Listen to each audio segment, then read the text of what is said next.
도서출판 열린포구에서 출간한 실전 적천수를 홍보하는 영상을 먼저 보내드립니다. 내 사주 내가 본다. 실전 적천수 A4형 크기로 484페이지고 전페이지가 칼라판입니다.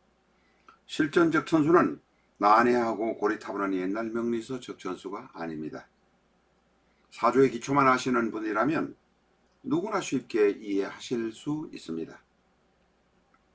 실전 적천수 한 권으로 유튜브에 등장하는 수많은 사주 동영상의 감명 수준을 확인하시고 평가까지 하실 수 있습니다. 교보문고에서 구입하시기 바랍니다. 교보문고 인터넷 서점에서는 언제나 재고를 가지고 있습니다. 미국이나 캐나다에 계시는 분이라면 아마존에서 SILJEON을 엔터하시고 실전 적천수를 만나시기 바랍니다. 도서출판 열린포구. 안녕하십니까, 라타로입니다. 실전 적천수 605회 시간입니다. 무자를 한꺼번에 좀 더 모아서 영상을 올리려고 하는 생각이 있습니다. 그런데 파워포인트가 10장 이상 넘어가고 하다 보니까 제가 관리를 못해서 그렇게 못하는 점도 있습니다. 양해해 주시기 바랍니다. 무자는 재성이 대단히 강하기 때문에 식상이 재성으로 너무 설계되는 경향이 있습니다. 식상이 있다고 해도 지금 파워포인트에서는 경험이 있습니다만 금생수로 그냥 쭉 빨려가 버립니다. 그래서 사실은 식상은 없는 것처럼 보이고 재성만 왕성한 것처럼 보인다는 뜻입니다. 여명의 입장에서는 이렇게 식상이 이제 재성으로 빨려 들어가 버리고 설계가 되어 버리다 보니 식상이 대단히 약한 것처럼 나타납니다.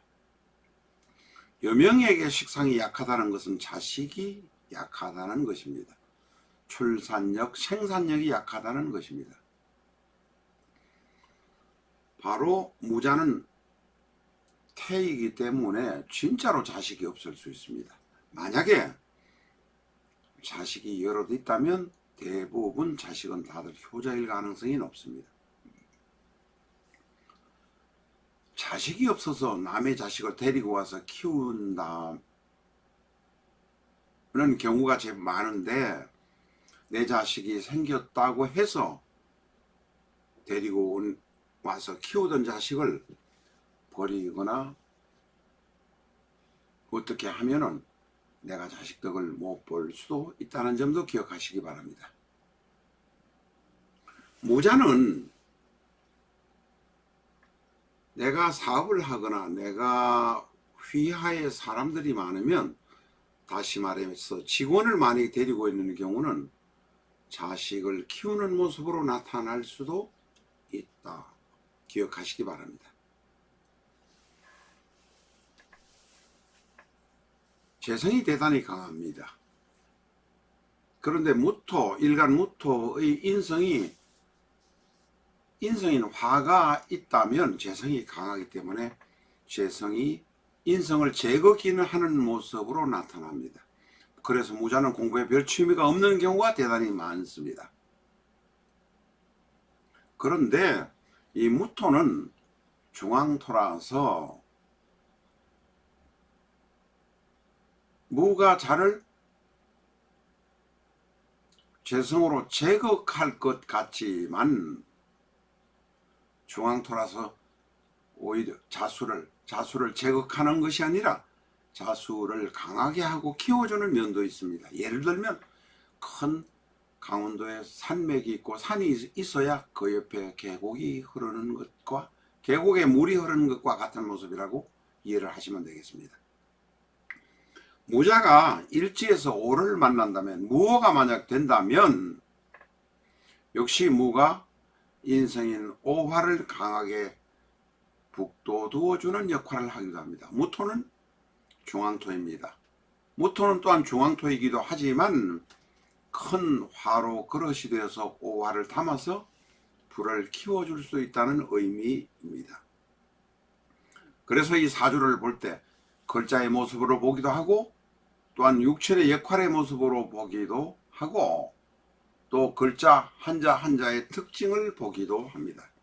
이런 것을 골고루 한꺼번에 볼 수 있으실 때 사주를 잘 보실 수 있을 것입니다. 무자는 먹고 사는데 큰 애로가 없습니다. 스스로 돈을 벌어서 돈을 모을 수 있는 사람입니다. 그러나 무자는 오미공망이라 화기를 그리워하는 사람입니다.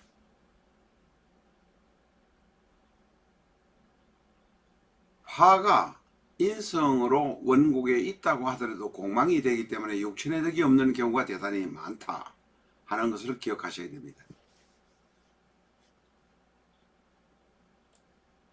파워포인트를 너무 크게 해서 제 사진이 안 보였습니다. 무자는 절대라서 자격증, 허가증, 기술 이런 것을 배워서 먹고 살아야 합니다. 부모의 덕이 없다고 말씀드렸지만 때에 따라서는 부모 유산 혹은 부모가 하던 사업을 물려받아서 잘 먹고 사는 사람도 있습니다. 자수성가해서 하거나 창업해서 큰 돈을 버는 사람은 상대적으로 적다. 그러니 기술을 배워서 살든지 해야 된다. 물론 앞에서 말씀드렸습니다. 부모의 덕으로 먹고 사는 사람도 있긴 하지만 나는 허가증, 자격증, 면허증, 기술을 배워서 먹고 살아야 된다라고 말할 수 있습니다. 이 무자는 절태라고 말씀드렸습니다. 태라고 말씀드렸는데 태의 문제점, 특징을 한번 알아보고 진행을 계속하도록 하겠습니다. 태는 계속 만들어내는 것입니다. 정자가 들어와서 난자를 계속 만나는 것이 바로 태입니다. 아기를 낳아가지고 태 속에 커진다는 의미가 아닙니다. 정자가 난자를 만나는 그 순간 그것이 태입니다. 그러나 그것이 아기로 늘상 자라는 것은 아닙니다. 만났다가 헤어지고 또 이별하고 합니다. 그러나 태는 계속 만들어낼 수 있다는 것입니다. 정자 하나가 들어오면 수많은 여러 난자를 향해서 다가가기도 하고 만나기도 하고 또 이루어지지 못하기도 합니다.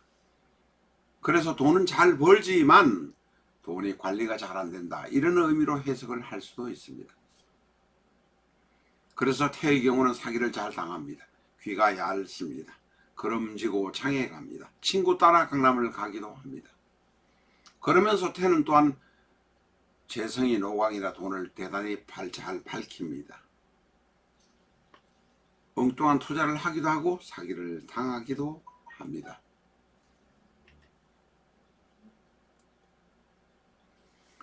태의 특징을 다른 측면에서 한번 보도록 하겠습니다. 불안정합니다. 호기심은 대단히 많습니다. 이박이라고 말씀드렸습니다. 그러면서 감추는 경향도 있습니다. 대단히 소심하고 계산적입니다. 남들을 이간질도 잘 하기도 합니다. 추진력이 잘 약합니다. 이간질은 잘하지만 지가 추진은 잘 못한다는 의미입니다. 이박이라고 말씀드렸습니다. 귀가 얇습니다. 그러다 보니까 남을 따라서 걸음지고 장에 가기도 하고 친구 따라 강남 가기도 합니다. 요 사이는 2호선 전철만 타면 강북에서 강남 가는 건 쉽지만 옛날에는 친구 따라 강남 가는 것이 대단히 어려웠습니다. 태의 장점은 만들어내는 것은 대단히 탁월합니다. 계속 만들어냅니다. 돈도 계속 벌 수 있습니다. 그런데 그 돈을 관리를 못합니다. 관리를 해줄 수 있는 사람에게 맡겨야 됩니다. 그러나 박수홍 탤런트의 이야기를 듣다가 보면 맡기는 사람도 잘 맡겨야 되겠다 하는 생각도 듭니다. 그럴 경우에는 맡길 사람이 없다고 생각되면 부동산에 무조건 묻어야 합니다. 태는 변동수, 이동수가 많고 대단히 불안정하다 이렇게 기본적으로 말할 수 있습니다. 일주에 태가 있는 경우에는 주변을 의식하고 내가 당당하지도 못하고 부모 형제 덕도 없고 직주의 변동이 대단히 심합니다. 시저의 경우는 자손이 미약합니다. 자손이 미역이라고 썼는데 잘못되었습니다. 미약한 것입니다. 재산 보존도 어렵고 말년에 고독할 수 있습니다. 태의 성질을 알아보았습니다. 오늘의 이 시간 마무리하도록 하겠습니다.